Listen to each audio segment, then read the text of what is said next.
бул коомду деги эле бул жашоо сабагын кайдан билип калдым деп.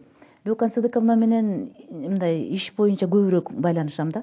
Анан экөөбүз сүйлөшүп калганда эле эже айтып калчу да, бүгүн мындай сабак өтүлдү, момундай темада аны минтип айтты, тигинтип десе эле эженин айтып аткан ойлору бир биздин күнүмдүк мындай адабияттарда окуп жүргөн материалдардан такыр башкача да, бир башкача бир сөздөр менен берилет да, мындай бир жан дүйнөгө бир жакыныраак болуп бир эметип. Анан мен таң калып анан айттым да, сиз каякта окуп атасыз депчи. Мен 1 жыл болду окуп атам ушундай жерде деп, анан Гүлнур айым окутуп жүрүптүр андачы.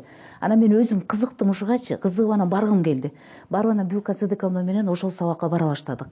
Почти 1 жыл бардым. Ушул жумуштан чыккандан кийин ошол мындай таң калдым да, ушу адамдардын барып туруп именно ушу кыргыздын салт санаасын, жашоо сабагын угалы деп өздөрүнүн каалоосу менен. Аны эч ким принуждать этип, сен ушака кел деген эч ким жок, эч кандай приказ жок, мындайча айтканда.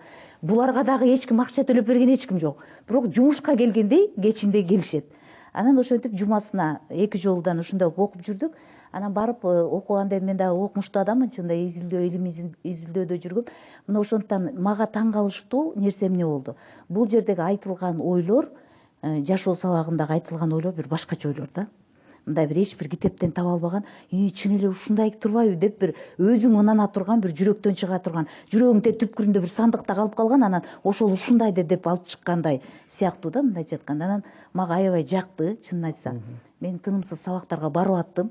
Барып ошондон көп өзүмө көп нерселерди алдым.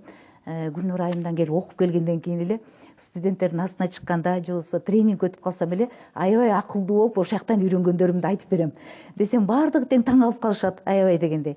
Анан ошентип буга кызыгуу пайда болду, чындап эле.